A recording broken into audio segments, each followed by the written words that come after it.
ঠাকুর মা স্বামীজির শ্রীচরণে ভক্তিপূর্ণ প্রণাম জানিয়ে স্বামী গম্ভীরানন্দ রচিত শ্রীরামকৃষ্ণ ভক্তমালিকা থেকে আজকের নিবেদন স্বামী ব্রহ্মানন্দ। মহারাজ ব্রহ্মানন্দ অপরের মনকে কত সহজে উচ্চসুরে বাঁধিয়া দিতে পারিতেন তাহার একটি দৃষ্টান্ত মহাকবি ও ভক্তশ্রেষ্ঠ গিরিশবাবুর জীবনে পাওয়া যায়। তখন তিনি দীর্ঘকাল রোগে ভুগিয়া বোধ করিতেছেন তাহার ভক্তি যেন শুকাইয়া গিয়াছে এবং তিনি বিশ্বাস হারাইয়া ফেলিয়াছেন। তাহাকে দেখিতে যেসব সাধু আসিতেন তাহাদের সকলকেই তিনি ইহা বলিলেও সে যন্ত্রণা একইভাবে চলিতে থাকে। অবশেষে মহারাজকে ওই বিষয়ে বলিলে তিনি উচ্চহাস্য সহকারে কহিলেন, ওই নিয়ে মাথা ঘামাচ্ছেন কেন? সমুদ্রের ঢেউ উঠে নাবে, মনের স্বভাবও তাই, কাজেই ঘাবড়াবার কিছুই নেই। আপনার এখন যে এরূপ হচ্ছে তার মানে আপনি শীঘ্রই খুব উপরে উঠবেন। মনের ঢেউ একটু শক্তি অর্জন করে নিচ্ছে মাত্র। মহারাজ চলিয়া গেলে গিরিশবাবুর বোধ হইল যেন তাহার প্রাণের শুষ্কতা কাটিয়া গিয়াছে, বিশ্বাস ফিরিয়া আসিয়াছে এবং মন উচ্চতর ভূমিতে উন্নীত হইয়াছে। তাহার সাহস, প্রত্যুৎপন্ন মতিত্ব ও শিষ্যরক্ষার দৃষ্টান্ত সমভাবে চমকপ্রদ। একদিন তিনি স্বামী প্রভবানন্দ ও অপর একজন শিষ্যের সহিত বেড়াইতেছেন। এমন সময় রব উঠিল, পালাও পালাও, আর সঙ্গে সঙ্গে দেখা গেল যে একটি ষাঁড় মাথা নিচু করিয়া ওই দিকে ছুটিয়া আসিতেছে। তখনই শিষ্যদ্বয় মহারাজের রক্ষার জন্য সম্মুখে যাইতে চাহিলেন, কিন্তু তিনি দৃঢ় হস্তে উভয়কে পশ্চাতে ঠেলিয়া দিয়া শান্তভাবে দাঁড়াইয়া রহিলেন। ষাঁড় সেখানে আসিয়া হঠাৎ থামিয়া গেল এবং মাথা নাড়িয়া অন্যত্র চলিয়া গেল। আর একবার তিনি স্বামী অখিলানন্দ ও একজন ভক্তের সহিত ভুবনেশ্বরের জঙ্গলে বেড়াইতেছিলেন। অকস্মাৎ একটি বাঘ তাহাদের সম্মুখে প্রায় 100 ফুটের মধ্যে আসিয়া পড়িলে মহারাজ অচঞ্চলভাবে দাঁড়াইয়া রহিলেন। বাঘও থামিয়া গেল এবং কিয়ৎক্ষণে তাহাদের দিকে তাকাইয়া পলাইয়া গেল।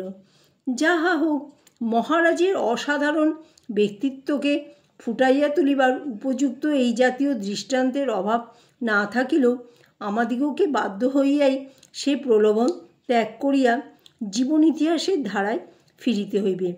মহারাজ মধ্যে মধ্যে বেলুড় হইতে বলরাম মন্দিরে যাইয়া বাস করিতেন। একদিন প্রাতঃকালে রামলাল দাদা তাহার সাক্ষাৎ মানুষে সেখানে আসিলেন। দাদাকে দেখিলেন মহারাজ আনন্দে উৎফুল্ল হইতেন এবং আলাপ আলোচনা ও হাস্যকৌতুকে মুখর হইয়া উঠিতেন। ইহার কয়েকদিন পর শিবরাত্রি ব্রত উদযাপনান্তে মহারাজ বেলুড়ে আসিলেন। তাহার উপস্থিতিতে শ্রী শ্রী ঠাকুরের তিথি পূজা ও সাধারণ উৎসব মহাসমারোহে সুসম্পন্ন হইয়া গেল। অতঃপর তাহার পুনঃ বলরাম মন্দিরে যাত্রার দিন প্রাতঃকালে সাধু ব্রহ্মচারী দিগকে ডাকিয়া তিনি স্বামীজির পরিকল্পিত মন্দিরের স্থান নির্দেশপূর্বক বলিলেন, স্বামীজির সংকল্প ছিল এখানে ঠাকুরের শ্রীমন্দির নির্মিত হয়। অনন্ত স্বামীজির নির্দেশ অনুসারে অঙ্কিত মন্দিরের নকশাটি আনাইয়া অভিনিবেশ সহকারে দেখিলেন, যেন সকলকে স্মরণ করাইয়া দিলেন যে এই মহৎ কার্যটি অসম্পূর্ণ রহিয়া গিয়াছে। ইহা স্বামীজি দায়স্বরূপ সংঘের উপর অর্পণ করিয়াছেন। বলরাম মন্দিরে আগমনান্তে দিন কয়েক স্বাভাবিকভাবেই অতিবাহিত হইল, কিন্তু 24শে মার্চ 1922 খ্রিস্টাব্দে তিনি অকস্মাৎ বিসূচিকা রোগে আক্রান্ত হইলেন। সকলের পরামর্শ অনুযায়ী হোমিওপ্যাথিক চিকিৎসা চলিতে লাগিল এবং তিনি ক্রমে আরোগ্য লাভপূর্বক অন্নপথ্য করিলেন। এই রোগ যন্ত্রণার মধ্যেও সদানন্দ জীবন্মুক্ত মহারাজের হাস্যকৌতুক সমভাবেই চলিত এবং দুশ্চিন্তার মধ্যেও ভক্ত ও সেবকদের হৃদয়ে আনন্দ আনিয়া দিত। তাহাকে একদিন বলরাম মন্দিরে ক্ষুদ্র কক্ষ হইতে হলগৃহে লইয়া যাইবার কালে তিনি সহাস্যে বলিয়া উঠিলেন, ওরে মরা হাতি $1,00,000। মহারাজ এমনই কৌতুক সহকারে স্বীয় রোগজীর্ণ স্থূল দেহের প্রতি সেবকদের দৃষ্টি আকর্ষণ করিলেন যে এই দুঃসময়েও সেবকগণ হাস্য সংবরণ করিতে পারিলেন না। ফলত রোগের উপশম ও এই রকম সকৌতুক ব্যবহারে সকলের হৃদয় ক্রমে আশায় উৎফুল্ল হইয়া উঠিল। কিন্তু উহা বিদ্যুৎ ঝলকের মতো গভীর তিমিরাচ্ছন্ন নিদারুণ বাস্তবতাকে ক্ষণিকের জন্য দৃষ্টি বহির্ভূত করিল। পরক্ষণেই তাহারা স্বচকিতে দেখিলেন তাহারা প্রতিকারহীন ও চিত্ত বিভ্রমকারী এক ভয়ানক সংকটের সম্মুখীন। অন্নপথ্য করিবার 2 দিন পরেই মহারাজের বহুমূত্রের লক্ষণ দেখা দিল। তজ্জন্য প্রথমে অ্যালোপ্যাথিক চিকিৎসার ব্যবস্থা হইল। উহা ফলপ্রদ না হয় কবিরাজি চিকিৎসার প্রস্তাব হইল। ইহা শুনিয়া মহারাজ রহস্য করিয়া বলিলেন, হাকিমিটা আর বাকি থাকে কেন? নির্বিকার নিত্যসিদ্ধ পুরুষ তখন স্বদেহকে একটা পৃথক জড়বস্তুরূপে দেখিয়া রোগের চিকিৎসা ও উহার ফলাফল সম্বন্ধে এমনই সম্পূর্ণ উদাসীন। কবিরাজ শ্যামাদাসবাবু আসিলেন। সদানন্দ মহারাজ তাহার বিভূতিমণ্ডিত কপাল দর্শনে বলিয়া উঠিলেন, মহাশয়, কপালে যার চিহ্ন ধারণ করেছেন সেই শিবই সত্য আর সবই মিথ্যা। কোন অর্থে এই মিথ্যা শব্দের প্রয়োগ হইয়াছিল তা মহারাজই জানেন। ভক্তেরা দেখিলেন তাহাদের এই প্রচেষ্টাও ব্যর্থ হইল। ক্রমে 25শে চৈত্র শনিবার আসিল।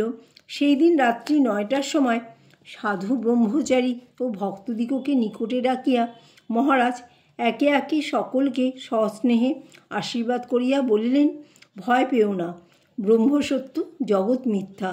আর উপস্থিত ও অনুপস্থিত সকল সন্তানের কথা চিন্তা করিয়া তাহাদের কল্যাণ কামনায় বলিলেন, বাবারা, যে যেখানে আছো তোমাদের সকলের কল্যাণ হোক। সকলের নিকট বিদায় গ্রহণ করিয়া তিনি কিয়ৎক্ষণ নীরব রহিলেন। ধ্যান নিমগ্ন মহাপুরুষ যেন ক্রমশ অতীন্দ্রিয় রাজ্যের গভীরতর প্রদেশে প্রবেশ করিতে লাগিলেন। অকস্মাৎ সেই নিবিড় নিস্তব্ধতা ভঙ্গ করিয়া তাহার সাগ্রহ সম্মিত বাণী উঠিল, এই যে পূর্ণচন্দ্র রামকৃষ্ণ, রামকৃষ্ণের কৃষ্ণটি চাই, আমি ব্রজের রাখাল, দে দে আমায় ঘুঙুর পরিয়ে দে, আমি কৃষ্ণের হাত ধরে নাচব। কৃষ্ণ এসেছে, কৃষ্ণ, কৃষ্ণ, তোরা দেখতে পাচ্ছিস নে? তোদের চোখ নেই? আহা, কি সুন্দর আমার কৃষ্ণ, কমলে কৃষ্ণ, ব্রজের কৃষ্ণ, এই কষ্টের কৃষ্ণ নয়। এবার খেলা শেষ এলো। দেখ দেখ, একটি কচি ছেলে আমার গায়ে হাত বুলোচ্ছে আর বলছে, আয়, চলে আয়। মহারাজ নীরব হইলেন।